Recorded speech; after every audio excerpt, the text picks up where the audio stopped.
coming up. You know, you see where the soundproof glass where it's like, just shut it. That's what I want to do with my kids. My husband will fall asleep on the plane. Does seem to wake up when the air stewardess says chicken or beef. Then he's like, oh, I'll have chicken, please. And Gin? I'm like, fine. Yeah. So, so you can hear that. Yeah. You know, when you're getting stitched up and like you have one leg up here, and I had the gas and I was like, and I was like, oh my God, like really inhaling it. It's like, the baby was birthed a while ago. Shall we just take that off you? Rachel Parris. Thank you. Oh, welcome. There was like an entire roll of kitchen roll, 3 packets of wet wipes, rubber gloves, and like serious industrial plastic bags. It's survival. Yeah.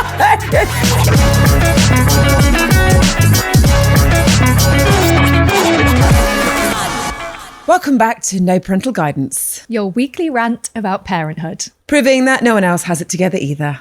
Ready? Yeah. Hi. We're so little shimmy. Like Ron Strictly. I know. But actually we sat trying to slag off our family and say how difficult it is. Yeah. And this is I feel like this is our safe space. It is. Especially like we're in the middle of summer holidays. I know. Hannah, how are you? Like, okay, I feel like I've remortgaged my own house to pay for kids clubs over the holidays. Right, yes. My kids have like a really elongated summer, like 9 weeks. 9?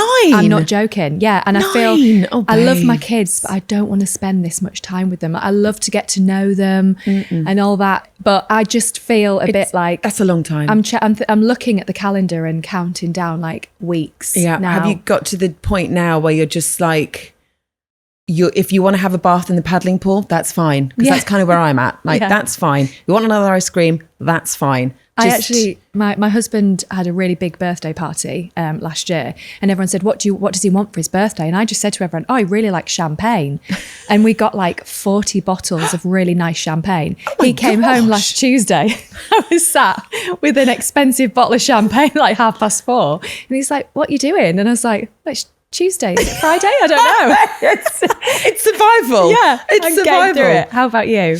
Yeah, same. It's like the same. It feels like every day is kind of like the same thing. Yeah. But also you're parenting and you're trying to work. Like work doesn't stop. We don't get 7-9 weeks off work. It continues. Yeah. And so the constant like, Mummy, watch this, Mummy, watch. And you're like, I'm watching and working and really do I need to see you hop again? I just stop it. How do you juggle things then with working? Because your job's like really, every day's random for you, it's really, isn't it? really random. How are you juggling all that? Well, you know, I have some champagne. Yeah. Tuesday at 11 a.m. Why not? It's hard, you know, it's hard. It is hard. But, you know, we somehow survive. And then, you know, we are going on holiday, which I'm looking forward to. We are going to my mother-in-law's house in Turkey, which is lovely. And is she going to be there? Yes, she will be there. So extra help. That's the extra help, but extra also criticism. You're in someone else's house. Yeah. And there are rules stuck to the kitchen fridge. Like rules that don't work with children. No running, no shouting. Like, that doesn't work. She needs to take the rules off the fridge. I feel like she should be a guest on this show, actually. She's wonderful, don't get me wrong. But when you're on holiday with your kids, I mean, I don't know about you, but I kind of let certain rules slip because you're on holiday. Yeah. You know, bedtime routine isn't the same time because you think, well, you know, you have a bit later because we're on holiday. It's fine. And have you found that for the summer holidays as well? Or is this like for you purely on holiday? A bit of both, really. I'm struggling with that. Yeah. Like I kind of, but then it's kind of getting them back into the usual routine before school. That's hard. So it's kind of like you let the rules go a little bit. Yeah. Then you have to get it back, and then you're like, what have I done? But yeah, so rules kind of go out the window a little bit when we're on holiday, especially when you're abroad. Yeah. I think, you know, as mums as well, just went like, oh, it's fine. You know, I'm just going to sip this rosé on the balcony whilst kids can just unlock the door. Yeah. You know, you see where the soundproof glass where it's like, just shut it. That's what I want to do with my kids. 9 o'clock in the morning at home. Yeah, exactly. I'm really struggling with my 9-year-old just not wanting to go to bed. He seems to see it as like a punishment. Absolutely, say they it's like do. a hormonal thing, but I think he's just maybe being a little, you know, it's like, oh, I want to sit up with you. And I'm like, we've had the whole day together. Mm-hmm. Like, I've spent a lot of time with you. Yeah, normally it drives me mad. Well, I put my 5-year-old to bed, and then I could hear her in my room, basically doing like cartwheels in my bedroom. whilst I'm trying to like read with my 9-year-old downstairs. And I go upstairs and I'm like, she's literally rolling on my bed doing Arab Springs. And I'm like, we've put you to bed. What are you doing? So she went back to bed and then she comes down later and she's like, Mummy, I don't want to get old. I don't want to get to 40. And I'm like, that's not old. That's not old. And she's like, but I don't want to get old. I'm like, you know what? We'll talk about this in the morning. Yeah. And then my 13-year-old, who basically just doesn't want to talk to me ever, came downstairs and he was like, let's talk about life. Oh, God. And I was like, how about we do that tomorrow morning? Yeah. Or during the whole day that I've got with you. Yeah. My husband's like, the thing is, it's becoming a problem with our 9-year-old not going to bed because he's like, when are we going to do Rudy's? So I'm like, Bradley, do you want to stay up a bit longer? Bradley, come and sit with me. Oh, it's bedtime. Come on. Because, you don't, like you say, you don't get that time. Not that I'd want that time to be doing Rudy's at that time of night. I'm tired. No. I am tired. Would you like to explain to people listening who may not know what Rudy's is? You know, like Rudy Doodies with your partner. Oh, right. I thought you meant a restaurant. Oh. Like literally Rudy's, you know, the windmill comes out. Like you have, when you have a bath and a bottle of wine. The flap. And your husband comes in and does the flap. When you're on holiday, you did an amazing sketch on Instagram, which I loved. Basically the reality of going on holiday. We spend thousands of pounds going away to... sit in the bathroom drinking wine, a warm wine, because you haven't upgraded the room to have a mini fridge because you've had to pay for extra beds in the room. You're all in the same room. You're knackered because you're hot and dehydrated because your kids have been drinking out of your water bottles all day. You've been at the beach. You're covered in sand. You've got hair like everywhere and sand everywhere. And you're just like, do you know what? Let's just sit in the bathroom and drink wine together. And then we can argue about who's more tired. Then go to bed and not do any Rudies because the kids are in the same room. Well, exactly. And when we went on holiday last year, my husband has this amazing ability to just fall asleep on the beach, even though we've got the 3 kids there. And I'm like, you don't stop parenting when you're on the beach. Like they're still here. There's water there. That's danger. Yeah. And there's 3 of them and we're all running off in different directions and he's asleep. How's he that relaxed to get himself into a state I don't know. of sleep? I don't know. The heat or? I don't know. But I actually threw like a bucket of water on him and then blamed it on the kids. And I was like, you cannot fall asleep on the beach. I can't be in charge of all these little people. No. I'm like, what if I just suddenly fell asleep? But you can't because you're a mum. You can't. I can't switch off. Sometimes when you're like, I can't even read a book. Yeah, who are these? I want to know who these mums are that will take a book and be able to read on a plane and be like, oh, I did 4 chapters. How? I can't even read the menu on a plane. No. Because my daughter's probably thrown it on the floor somewhere. But I don't know how that happens. Or maybe they don't drink wine in the bathroom and they sit there and read books in the bathroom because there's nowhere else to go on holiday. Because if you sit outside, you're going to get bitten by mozzies. Well, that's true. So. I did get, I've had a few messages from people that have bought my book and they've literally said, I bought your book a year ago. I've got to chapter 2 and I'm like, keep going. Keep going, girl. Keep going. You've got this, keep going. Also like the whole aeroplane situation with kids. Yeah. Flying with kids is stressful. Yeah. Under a certain age, really, really hard work. Yeah. And again, you've got, I don't know about you, but my husband will fall asleep on the plane. As we're taxiing to take off, he's asleep.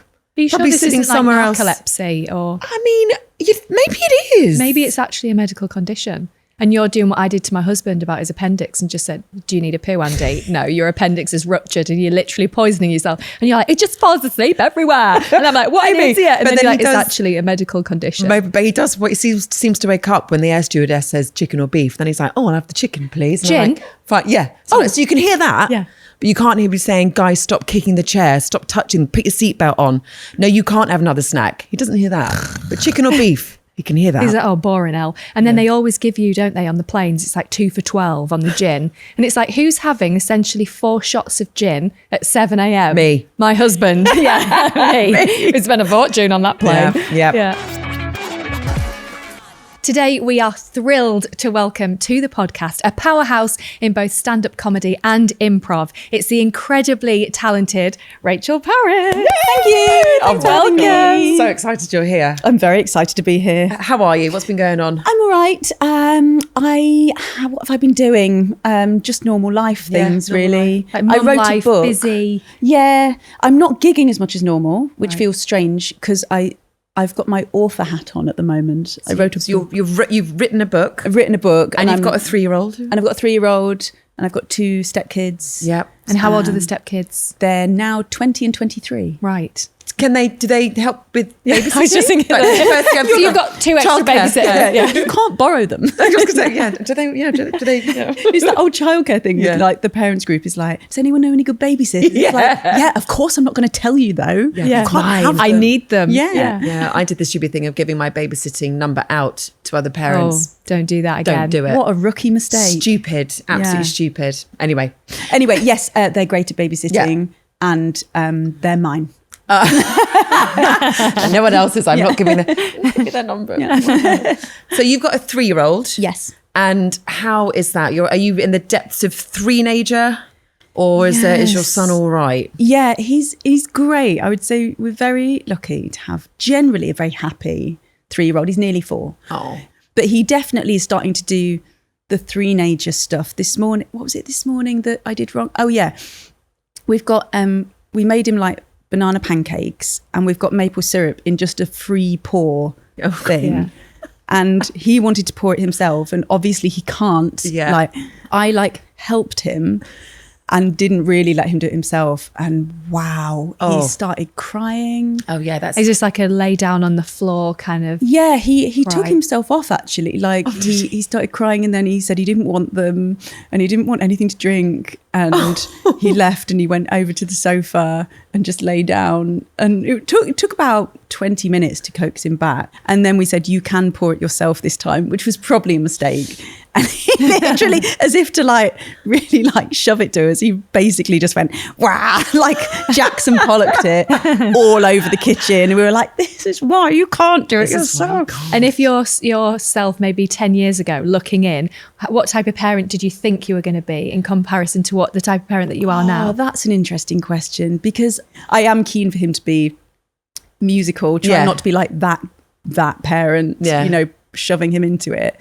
I think he will need to learn it not from me because I think it's really hard. Like if I wanted to teach him the piano or singing or anything, I think you're not best placed as a parent to do that because they're like, oh, it's just mummy.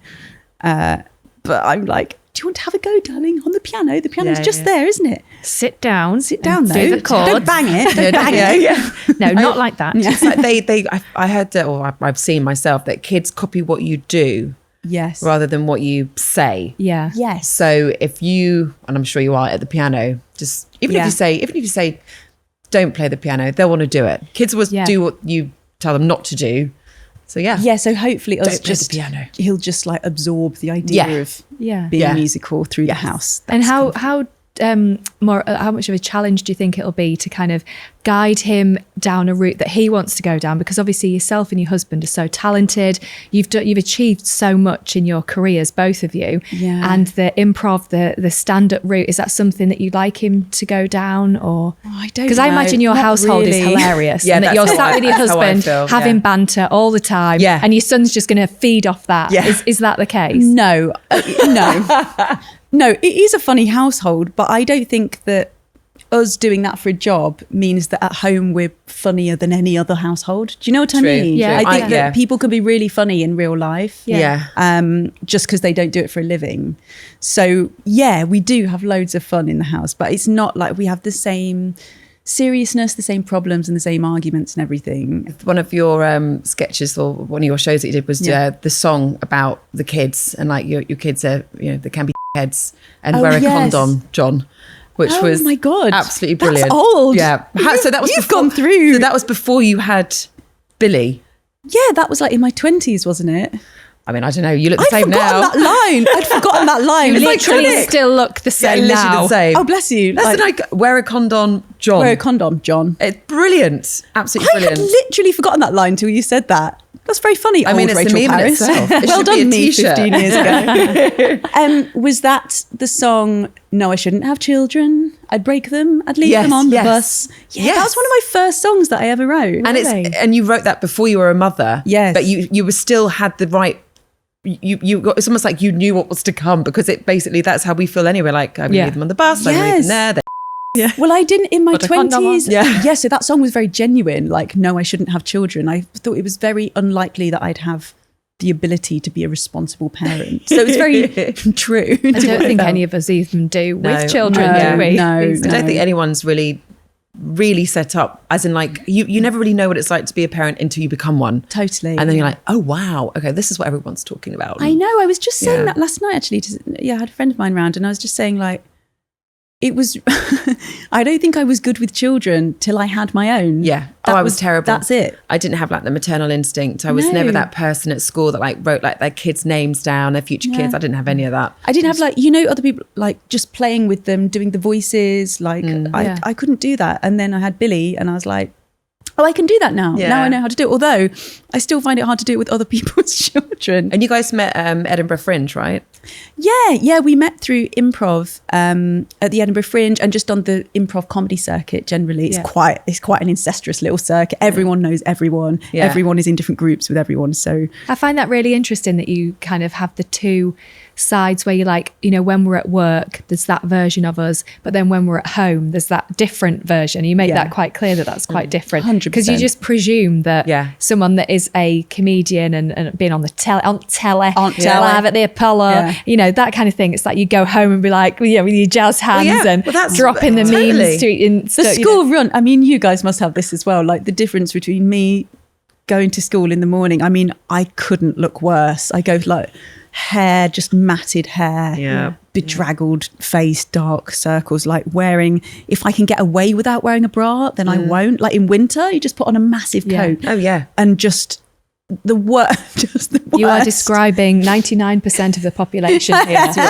you are. And then you're not alone. But then the contrast of like the jobs that I do, sometimes I'll go from a job in the day straight to the school run to pick up, or I'll be going from pick up straight to a job, and I will be in full television glam, hair this big, massive, bright, bold outfit, heels, and the mums and dads are like, wow, you look nice. And I'm like, I know. It's because it's taken 3 hours. Yeah. Oh, Billy. Do they all know what you do at school? Yeah. Billy said to me, he's very cute. When he was little, when I occasionally would have the makeup on, he'd go, you look beautiful, mummy, which was so cute. But the other day he said, sorry, it was so confronting. I had like the full glam. I had this sort of like slinky black dress on and like full makeup for a job. And he looked at me and he went, who are you? And he's 3. He's 3 years old. Oh, I love that. What did you say? You're like, do you not know who I am? I think I'm flattered by that, actually. Who are you? Who are you? Which I'm glad, because it means that he associates me more with the normal, looking like everyday mum, and I'm glad he thinks of me more in that. Yeah. That is what I am 99% of the time. But you are like so talented, even with your ostentatious tour. Oh yeah, thank you. And it's all improv. Yes. How? And you even ask the audience, don't you, to kind of like get involved as well. So when you're on stage, like say if you've had a bad night's sleep, for example, are there any moments you're like, I have nothing in the bank? You never have nothing. If anything, you have too much. Really? That's what's harder. Oh, really? You never have nothing. Well, I'm trying to think, maybe once in a blue moon, like once a year, you might have nothing, but you're surrounded by people who have loads. Right. So just bounce off each other. That's quite nice, actually. If you have nothing, there's less to do, because they've got an idea and all you have to do is go along with it and help them build it, which is lovely. It's like the funnest thing ever. I think it would scare the life out of me. And do you prefer that honestly, to stand-up comedy? Yes. Oh, you have to be so polished with stand-up, and you're repeating your set and practicing and finely tuning everything. Yes. Where I guess it must be quite liberating doing improv, where you can just go with the moment and whatever's happening there and then in your mind. It is like, I probably should have feigned more of a struggle there of like, oh, they're both so great. I don't know. I love all the aspects of my person. I do love stand-up, of course. Like, it's really nice to own the moment 100% yourself. Like, if you get a big laugh, you got that laugh all by yourself. You wrote it, you performed it, that's yours. You have to graft for it. You have to graft for it. You guys should talk, because Hannah's got her own stand-up show coming out great. Next year. next year. Brilliant. Yeah, but it's the thought of, I'm actually quite nervous about it already next year. I think I've got about 40 dates, but it's the thought of, how am I going to get the kids ready? How am I going to get my husband ready? And then leaving, he'll have to do the bedtime routine. And you know what it's like when you gig, you put the kids to bed, and you have to go out and do a stand-up comedy gig in the back room of a pub somewhere. Yeah. And it's to not your audience, but you're desperate to have to practice and run material out. Yeah. And it's like, it eats into your evening. You have a late night if the kids are up in the night and you're up the next day for work. And sometimes you think, is this really worth it? How many kids have you got? 3. I mean, it's a different world. that is harder. Okay, Rachel, you are the queen of improv, and Hannah, you're a comedy queen. I'm gonna have a little game for you to see how quick-witted you both are. Ooh, no pressure. A challenge. You've shifted in your seat. I have. I'm getting ready. I'm ready. Right. So I've got a few funny, relatable parenting scenarios. I just want to see what you would come back with. We don't have like a buzzer. I'd be like, me first. I'll just make the noise. We'll go. Right, first one. Your 3-year-old just covered your newly painted wall with permanent marker right before guests arrive. Oh God. Dum dum dum. Join up all of the bits that he's made into a sort of deliberate mural. Oh, like a Picasso. Like a Picasso. Would you say that it's Picasso? He came to your house and... Yeah, I'd Is try. Picasso still alive? I don't know. No. And he was awful. Yes. Let's not get into that. My daughter, I think I said this in another episode, she got a Sharpie pen and drew her moustache on her face. Oh no. Yeah. Well, during mine and my husband's 10-year wedding anniversary party, and we were just like, you know what, you can have that. I'm going to enjoy this party. Yeah. Hannah, to you. What would I do in that situation? I'd probably get the sofa out of the house and just go on a reputable website and get next day delivery for a new one. Yeah. That's kind of the level of parenting that I'm at, where it's like, I don't have time. Just throw money at a situation. Yeah. I don't have time to be dealing with that. Yeah, and absolutely. That's what I do. Your teen has just declared they're going to a party and you suspect otherwise. Where are they going that's that's worse than a party? I'm like, to a party? What kind of party? Who's going to be there? You suspect otherwise. Where would they go? Teens at the moment. I'm like begging them to have fun. I'd be like, go and have the best time. Break some rules. Yes, open up the drinks cabinet. Do what I would do. Get a lilt bottle. We called it mix. We'd get a bit of each of every spirit, put it in. Eating's cheating. Don't eat anything unless you have half a double decker at lunchtime because you Hank Marvin. And then you'd neck it, drink it. And then where we used to have these parties that we used to, the community hall, there was like glass floor to ceiling on one side facing the road. And we'd all go behind the curtain, which was facing the road, like snogging all the boys in the air. And our parents would drive past and be like, that's my daughter. And then we'd be like, for the rest of the evening, get sent home. It's like, but you kind of would be in a field somewhere and there's no phones. Your parents had no idea. What we did. No evidence. When you think of how much fun we had. We had so much so drunk. The number of shots of his vodka that I could consume as like a 16-year-old. Like the gut rot. And there was no ID in clubs and pubs. And smoking. I smoked. Yeah, same. I used to stand outside shops and ask strangers, if I gave them money, can you go and buy me like 10 B&H and some, what was it called? Something like Diamond White? Diamond White. Oh, and God. White Lightning. White Lightning, Eurobrew, and the local shop near me used to sell something called Flampagne. Oh my gosh. Which was vinegar in a bottle. It basically was. But you're right, we did all of that. We did all the hooch and WKD. I would go to the party. Yeah, we're like, we'll drive you there. Yeah. We'll drink with you. Yes. I'd be like, who are the dads that are going to be there? Let me come in for a little chat and have some hooch with them. Right, we'll move on for the next one. You are giving birth and your partner Marcus has decided that this is the perfect time to try out his new stand-up material in the delivery room. Oh my God. He wouldn't be alive. He would not be alive. What was he like in labour? He was amazing. He was absolutely amazing. And it was like, as so many are, it was really traumatic, and he was terrified all the way through. There was actually this golden a few hours in the middle of it where everything was going really well, where they took me to the pool, the warm pool, and there was like glowing lights, and they gave me things to smell, like aromatherapy. Oh my God. They wafted Clara sage in front of me. Oh, wow. And yes, I was still having contractions, but it was lovely. Oh, wow. But the start of it and the end of it was a nightmare. And yeah, it was like, that was just, I remember this is like, oh, so this is what birth is like. And then all of a sudden you're sniffing sage in the water bag. Yeah. Oh, it was bad. Get her out. No, he was amazing. I can safely say he would never have done that. He read the room. He read the room. Yeah. That's well good. done him. What about you, Hannah? Oh, my husband will openly admit his banter locker is sometimes quite empty.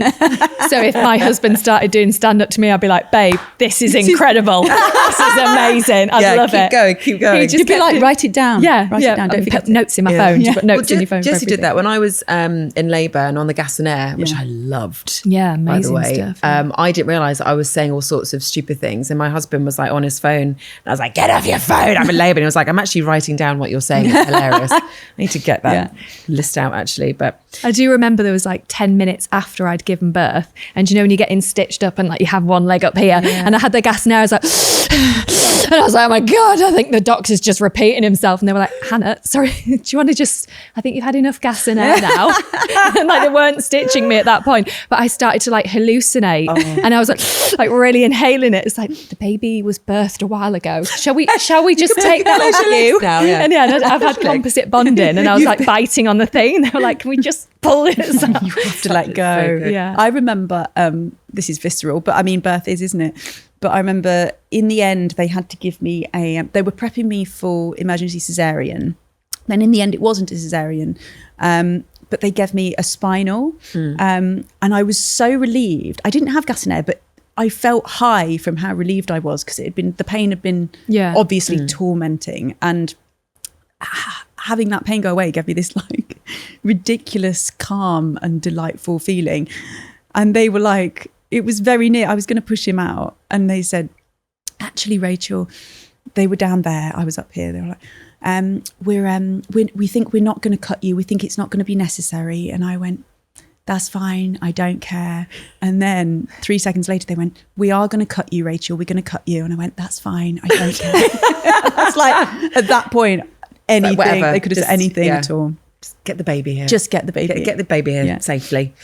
Right. 3-year-old Billy has somehow managed to unlock your phone and is now live streaming your home workout session to your family WhatsApp. Workout session to the family WhatsApp.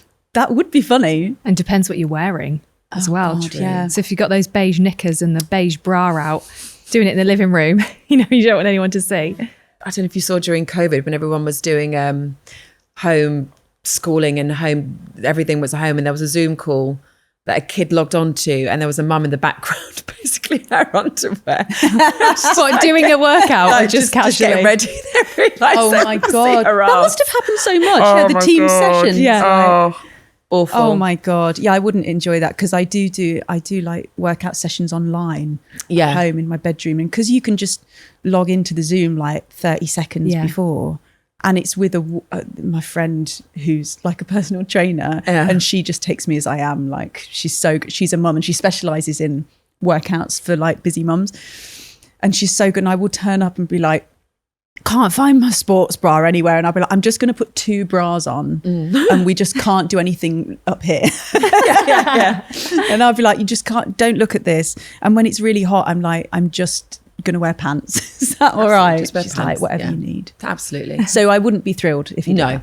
My son actually did do that to me. We went to my other son's football match, and my elder son was like, can I take your phone? Because he wanted to like get some snacks from the shop, and he used my Apple Pay, and I was like, that's fine. And he was gone for ages. And I was like, this is weird. And then when he came up to me, he handed me my phone, and then I realized that he was live on Instagram. Oh, Christ. And there was thousands of people watching, and he had done it. It's actually on my Instagram On your account? On my account. Oh my God. And I actually kept it up, because like, the thing is, when you go live on Instagram, you maybe there's a way I don't know about, but you can't save the video. You have to post it to see the video. Yes. And I needed to see what he had done, because I was like, what if you've said something or done something and cancelled me completely? Yeah. But the video was fine. But luckily, when he came up to me to give me the phone, luckily I was quite calm. Yeah. I could have been like, that's my phone. My followers were like kind of saying in the comments, like, yeah, go and find your mum, see what she does. And I was like, you cannot take my phone and go live. Oh my God, that terrifies me. Terrifies me. So really now I'm just scary. like, no. And all my kids know my PIN number on my phone, which I probably should change. But yeah, maybe that was a parenting fail right there. Have you got any parenting fails? Oh God, yes. Yeah, I mean, so many.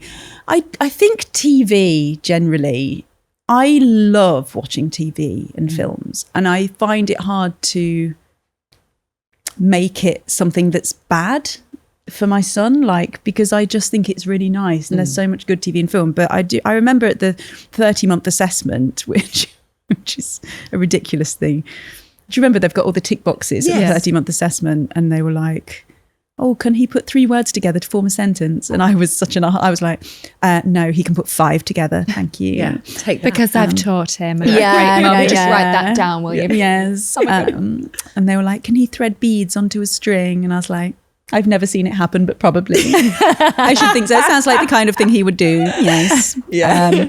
And then at the end of it, I remember she said, run me through an average routine for you and Billy. And I said, get up in the morning, have breakfast, maybe go to the sandpit or the park, lunch, watch a few cartoons, start the bedtime routine. She said, that all sounds fine. We do say to all new parents, try to limit TV time to about half an hour per day. And I was like, what? Are you kidding me? Has she seen all the Julia Donaldson programs on because TV now? We can go back to back with them. Half an hour per day for a 2-year-old. No, like Billy at this stage is watching like 2 full-length Disney feature films before leaving for nursery. Absolutely. So I think TV is probably my downfall, because I just love it. I love watching it with him. And also it can be really entertaining and educational. Yeah, they do say like the difference is watching it with them as a communal experience. Yeah. Which I genuinely enjoy, like quite a few of his programs. I quite like Octonauts. Obviously, I like Bluey. Yeah. Breachy Cases. Do you ever watch Miss Rachel? No, I haven't done Miss Rachel. I know of her. You could be the Miss Rachel for adults. Yes. Like MASH report vibe. Yes. Yeah. Absolutely. Gentle parenting about politics. No, Miss Rachel, the kids one, she's great for kids. Yeah. I find it quite irritating. She's got the standard kind of gentle voice, hasn't she? Yes. Like, and it's very slow and very careful. Yeah. And after a while, you're just like, I can't do it. I can't do this. But great, but kids love it. Yeah. And I genuinely think, and again, I think this is generational, that like films are quite a good thing for attention span. Yes. If they can sit through, I remember I was quite pleased when Billy was able to sit through all of Frozen as opposed to 15 minutes of Frozen. Like when he reached that age, I was like, okay, so now we can watch films with you and you can take in an entire story. And it is. It's wonderful. It's really nice. I like it. But I definitely do it too much because I'm knackered and I'm like, can we just sit and watch TV? So I had it was an anti-fail. Basically, I used to teach a man to swim and he was a bit rough and ready. Used to be flirty. Sorry. You used to teach a man how to swim? Yeah, because I was a swimming coach back in the day. I'm learning so much about you. I used to teach a man to swim. Anyway, he was a bit rough and ready, and he used to ask for private lessons with me. And he used to get in these with these budgie smugglers in the pool. So many red flags. So many red flags. And I didn't see them because I was in my 20s and I was desperate for money, and you earned more for a one-to-one lesson. Yeah. And it was like supervised at the pool. And he said to me, he's like, if you want any knockoff DVDs, I can get them for you. So I was like, okay. So he gave me this printout. Great. I highlighted loads of them because it was great. One of them being Snow White and the Seven Dwarfs. Great. So my friends' kids came round and I was like, oh, should I put Snow White and the Seven Dwarfs? Oh no. Oh no. So I put it in. It was a porno. Oh, shut it up. Was. And these Oh came out and they were like, you're doing that. And then they just started dancing. Oh my God. And I was like, oh my God. But for that split second where I was like, why is why is like Flopsy or whatever he was called taking his pants off? And Snow White had a great time. Oh my God. So yeah, I was like, I'm so sorry. Snow White bangs the same And these kids were like, what's Hannah, going on? Yeah. But they were all pornos. So I got like 25 DVDs. I love that he thought that you highlighted 20 or 30 porn films that you were keen on watching, that you chose them. I was like, oh my God, you can get all of these. And he was like, yeah, all of them. I can get anything that you want. And I was like, and then he kept saying, like, do you want any others? Were the titles the same, like Snow White and the Seven Dwarfs, not like Snow White like bangs Cinderella. the I mean, I put Cinderella on, and my mum nearly gave herself a hernia when she saw that. I was like, this is really... These are not kids' films. So when I put things on Sky, I'm always like, if I download something, you double check. Is it the porn version? For children. I always think, there's that person checking out of a hotel and it's like, did you watch anything on TV? Yeah. And you know that they've had a great night, doing whatever to themselves in the hotel. Be shown up on the bill. Any more parenting fails? I mean, I'm the daughter of a hairdresser. And let's just say I didn't inherit her skills. I did used to try and cut Billy's hair when he's baby. We've got pictures and it looks like they called castellations, like when in a castle, when it goes like this. Like, it's amazing how bad I've made it, actually. Unintentionally. Bless him. Bless him. We need to see a picture if you've got one. It's a good thing that hair grows, isn't it? It's thank God it grows. And it sort of looked cute because he looked like a little urchin. But speaking of urchin, like he's obviously potty trained and can poo in a toilet and everything, and normally does. But on the way back from school with some of the other mums going to the park the other day, he just out of nowhere was like, I've got to poo now, right now. And I was like, oh, you can't, we're in the street down here. I didn't have any wet wipes or anything. And he did. And I had to hold him and he pooed on the street, and it's the street where all the parents live as well. Of course it is. Yeah, of course. And it was so big. It was like the emoji. It was like the poo emoji. It's just so bad. And I had nothing on me. So one of the mums was like, do you want me to run down the street into my house and get you some stuff? And I was like, yes, anything you can think of. Thank you. And I was like, sock off? Can you just, and I couldn't wipe. I had nothing to wipe him with. And I was like, right, you just stand there, I suppose stand there with your bum out all covered in poo, and I'll just guard the poo. Yeah. And I was like, I can't send him away to deal with it because he's got a pooey bum. She came back with some mad stuff. I mean, I think she was panicking. There was like an entire roll of kitchen roll, 3 packets of wet wipes, rubber gloves, and like plastic, like serious industrial plastic bags. And I sort of scooped it up with the kitchen roll and put it in a bag. It was a bit like a horrible version of the Generation game. Yes. Yes. I got in a plastic bag, tied the plastic bag up, used the wet wipes on myself and then on him. Anyway, we got there. It was all sort of more or less cleaned up. I sort of put some wood mulch on top of it to try and cover it up that I found. But apparently, for the rest of time, that was a few months ago, her son now, when they go down the street to school, when they see a massive dog poo, she goes, oh, watch out for the dog poo. And he goes, that's not a dog poo, that's Billy. Oh, no. Billy on the street again. Oh, Billy. That's going to last. Oh, Billy. Oh, Billy. I love the fact she got like a bag for life, the gloves, the kitchen roll. It's like, it's so 3. Serious. But it's the kids like that age where they're just like baby's arms coming out. And you think, oh my God, like, are you okay? That inside your body? Yeah. Wow. It's good healthy poo. Yeah. I love your tolerance for talking about bodily functions, and poo is like so high at this age. Like, oh yeah. There's nothing that would disgust me at this age. No, all dignities kind of goes out the window as soon as you're in labour, and then it continues. Yeah. I was going to say, does it ever come back? But I guess, if we're fortunate one day to have grandkids and stuff, it will always be like, I'll find myself going, I had to do that with you. Yeah. You used to do that. Yeah, all the time. I guess it does a bit. I guess when your 15-year-old himself, you'll be like a bit grossed out. Yeah. That shouldn't happen. That shouldn't happen. Yeah. How much try not to. How much diamond white did you have last night? Exactly. Come on. Exactly. Rachel, absolute delight to have you here. I feel like we need a part 2. There's so much more to I haven't talked about the stepkids. I haven't talked about lockdown. I know. You didn't mention that you've been stealing makeup from your stepdaughter. Yeah, my she's stepdaughter, moved out. she's 20. she's got better makeup than me. So you've been stealing it from her. She's moved out and she left a few little bits behind. But maybe she thought she'd come back for at some point. She's not. She's not coming back for them. Well, we'll have to have you back then. Yeah, because there's so much more to talk about. I'll put what they are in a link in your show. Thank you so much for being here. We've loved it. Absolutely loved it. Thank you. Thanks. Rachel Parris. Thanks, guys. Thank you so much for tuning in to today's episode. We hope you've enjoyed the conversation and taken away something valuable, like how bad we are at parenting sometimes. And don't forget to subscribe, share the podcast with your friends, leave us a review. And follow us on social media for updates, behind the scenes content. And until then, bye. Bye.